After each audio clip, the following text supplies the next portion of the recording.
Georgia's Secretary of State is praising a new proposal from the U.S. Election Assistance Commission that would require documentary proof of U.S. citizenship to register to vote in federal elections. Brad Raffensperger says Georgia already leads the way with its own verification system, which has flagged more than 1,600 potential non-citizen registrations, and he believes it's time for a nationwide standard. As he put it in a statement released yesterday, this latest step by the EAC signals the beginning of what must become a nationwide constitutional amendment banning non-citizen voting once and for all, he said. But voting rights advocates argue that this kind of rule would make it harder for eligible Americans to register, and they say it could violate federal election law. One of those critics is Fair Fight CEO Lauren Groh-Wargo, who joins us now this morning. Lauren, good to be with you. Thank you. Good morning. Thanks for having me. So we know Georgia already verifies citizenship during voter registration. So what's the real world problem when it comes to expanding that nationally in your view? So right now, when you register to vote, you make a signature on the federal form that attests that you're a citizen. We don't have undocumented Americans voting in our elections anywhere. This is a false problem, a lie.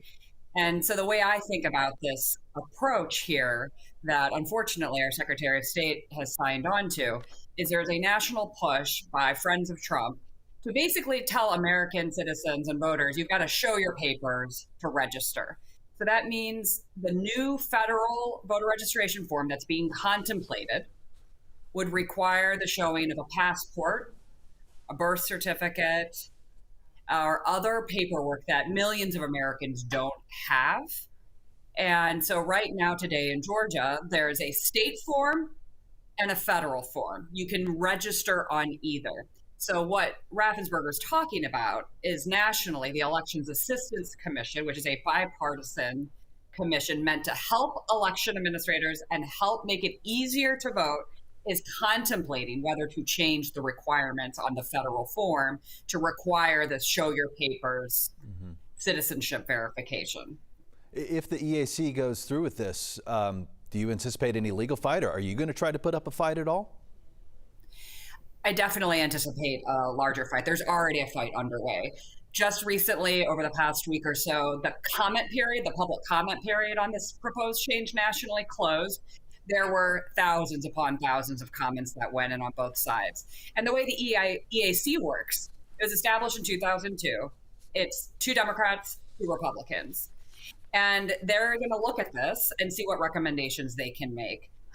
This is a dramatic change on how voter registration would occur in this country. And so absolutely, this change is estimated to disenfranchise tens of millions of Americans who are lawful voters, but don't have the required paperwork. Can you imagine talking to a friend of yours in another state? They don't have a passport, they don't have a real ID, and then they couldn't register to vote? That's too high of a barrier. We don't have a problem of non-citizen voting.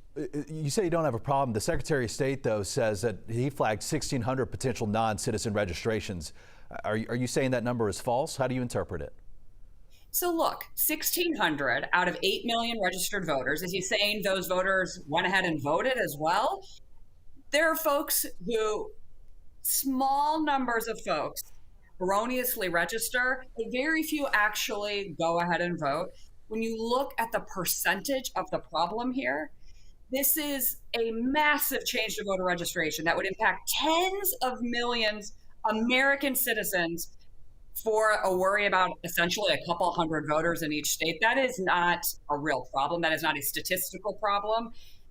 So we cannot be willing to disenfranchise our fellow American citizens for a rounding small number of folks who are erroneously registering and mostly not voting, right? This is a felony if a non-citizen votes. Undocumented Americans are not going to risk that, correct? But what we know is Americans deserve easy access to the ballot. Lauren, when you talk about disenfranchising, I mean, how exactly might it make it harder for eligible Georgians to register or stay registered when it comes to these federal elections? Is it as simple as just not having access to a birth certificate? I mean, what kind of IDs are we talking about not having access to here? Yeah, so this is really where the rub is. It's a very good question because there's multiple proposals going around. There was a bill in Congress, there's what's going on at the EAC, and there's been a couple dozen state legislative bills proposed, not yet in Georgia, but we're expecting them to come. Each one of these efforts is part of the Trump world attempt to remake voting. Every effort defines this differently. So, one version, for example, would require women whose names have changed, and if they don't have a passport with their married name, they would have to go produce their marriage certificate. That was one version of the bill. I don't know many women, married women, Democrat or Republican, who have easy access to a marriage certificate and are expecting to have to produce that to go register to vote or stay in the rolls. So every one of these proposals has looked a bit different. So that's why we're very cautious and worried that we don't want to go down this path to solve a problem that doesn't exist. Raffensperger hinting that this could be a step toward a constitutional amendment banning non-citizen voting. So it's something to watch, and we hope to have you back on to discuss further. Lauren, we appreciate your time. Thank you so much.